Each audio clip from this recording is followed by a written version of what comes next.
I want to ask David what the connection here is between green jobs and communism. Well, the going-in position of the Jobs Summit yesterday was that the government needs to be in partnership with the people, with business. As you think about green jobs, that's top-down direction. So in communism, they had a central, remember central planning? Mm-hmm. They had a Politburo, and it said we should have aluminum mills over in this part of the country. And it wasted gigantic amounts of money. So as you think about green jobs, it sounds nice because we're all for the environment. But do we really need the government telling everybody what they should do? You should weatherize and you should set up solar panels. That's basically what we're getting to. Have you guys seen on the front page of the Drudge Report today? And Tiffany, I don't know if you can pull that up. Can you pull up the front page of the Drudge Report with the Dubai Tower thing? But if you look at the front page of the Drudge Report, did you see the Dubai Tower? It's the tallest building in the world. Yeah. I don't even know how it's 2,600 feet. It's ridiculous. If you look at that picture, look it up today when you get home. If you look at that picture, you'll count the rings. There's some lines that go up. I think there's 4 or 5 lines. You count the first 2 lines. That's the size of the Empire State Building. Huh. You have to go, if this is the Empire State Building, it's this tall. And Dubai is out of money. The reason why, that's a capitalist system. But it is, again, directed from the government. It's directed from the top. We've got to differentiate between vision. We want vision. We want a government with vision. But our government was set up to allow freedom, to allow small businesses to pick where they were going to go, and, importantly, states. So if you want to have diversity in the country, which we do, businesses, states can create it, not Washington. Let me jump off of here and just ask a philosophical question. I don't want a government necessarily with vision other than the place that is most business-friendly, secures the maximum amount of rights for people to do, and keeps us secure. That's it. That's the vision, shouldn't it be? It's a mindset, and one of the problems is the government and business are becoming more and more separated because they're coming at this jobs thing from opposite directions. The government's approach seems to be creation of more jobs is, per se, a desirable objective.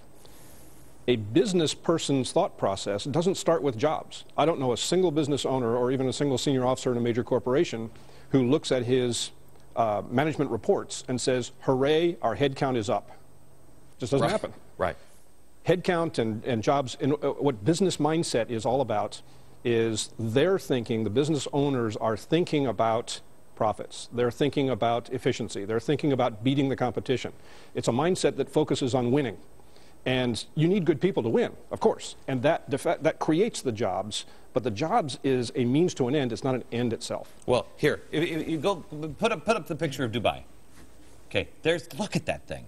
You see the first line there towards the ground. The second line is the Empire State Building. The rest of it. Now, who is going to rent in that?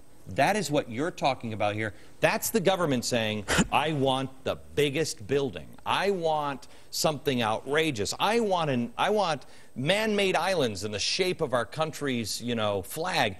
That's what that is. No businessman does that. No businessman does that. Nobody says, I want the tallest building in the world with no plan to use it. Right. Well, and at its core, that separation goes even further. The mindset of creating an environment of championship where you can win and you can be victorious, and you can offer a better product than the competition. The further that gets separated from the government's approach of, no, you'd have to hire this many people, you have to do it in this way, you have to comply with all these different rules, there is a wedge getting driven in deeper and deeper between the government approach to things and the business-like approach to things. Okay, more with our panel, and your phone calls coming up next.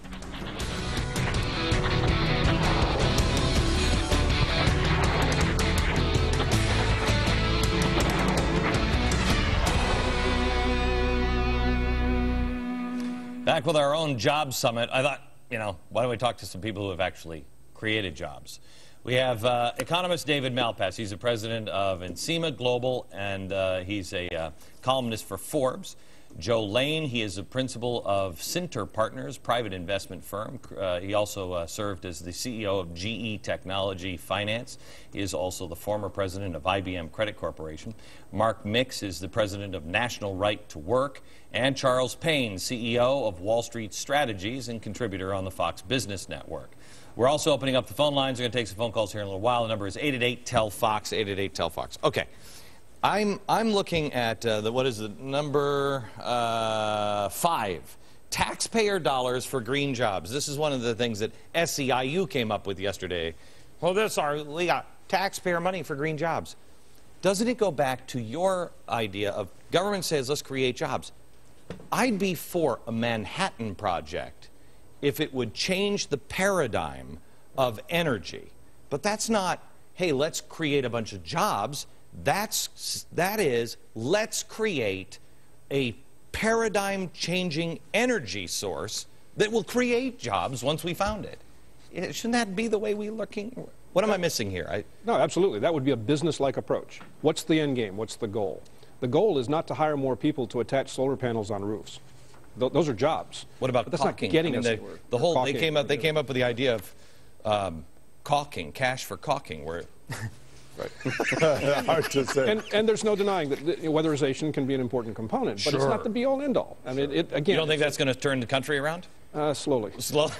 Yeah, right. And the problem with dollars for green jobs is how many dollars? So are we going to end up paying $150,000 for a $50,000 job? That's the way all the government job creation programs end up doing it.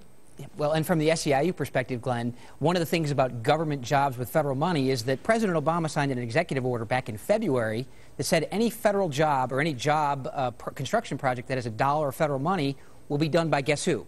Union-only construction companies. But was it New Hampshire? Yeah. I love the people They in New pushed Hampshire. back. They did. They did. And they didn't win because it didn't go to court. Right. But didn't the federal government say, we've decided not to do that? Well, that's right. They let a $35 million PLA contract to build a building up in New Hampshire, and about 150 small business contractors decided to push back and say, you haven't even told us how this is going to work, but we do know one thing. It's going to be union-only construction jobs, and I think all of the bidders that would have had to come from Massachusetts to build that project, nobody in New Hampshire. What do you think about the idea that union members are the only ones paying taxes?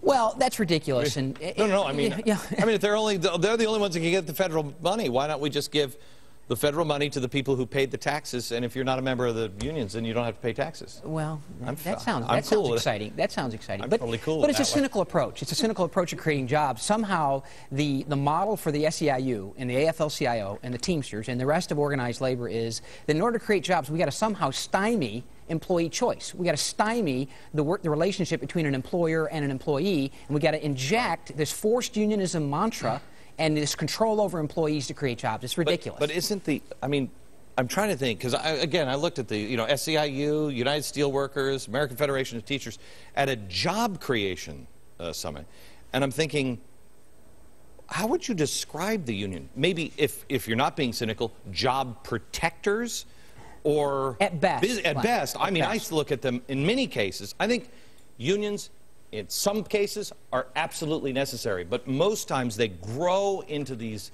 horrible institutions where they're business destroyers. Voluntary unionism is in fashion anytime. Compulsory unionism is out of fashion at any time. Right. And the fact is, what they're pushing is compulsory unionism. I mean, they want everybody who's going to be participating in this federal jobs summit or any money that comes from it to pay union dues. That's what it's about, so they can elect more politicians to get more power, to have politicians pass more legislation that gives them more political dues. There's another major disconnect among people who haven't been in business, either in business or starting businesses, and that is a healthy appreciation of the difference between spending and investing. You spend a grant. Thank you. Yeah. You spend a grant, but you invest after-tax earnings, you invest profits, you invest recaptured taxes that you paid 5 years ago because you can now reach back and get those back from the companies that actually paid the tax. It's not a redistribution of wealth. It's not taking it from other people, allowing companies to go back and recapture some of the taxes they paid in the robust years of 2004, 2005. This is a positive thing. That NOL carryback option has the potential to introduce $33 billion of immediate cash into the economy. And the cost measurement says maybe $10 billion over 10 years. And if you took it out 20 years, it's almost zero. I've never worked for a company, and maybe you guys have, I've never worked for a company that was in its vibrant stage where people said, you got to spend that before the end of the year. Just spend it, otherwise you're not going to get it. Yeah. The companies that are in vibrant stages, they say, no, wait. You can save that money? Great. Let's apply that over here. Exactly. And they're looking for ways to save money to invest it. not just spend it. I don't care if it's on boxes of tape, just spend it or we're going to lose it. That's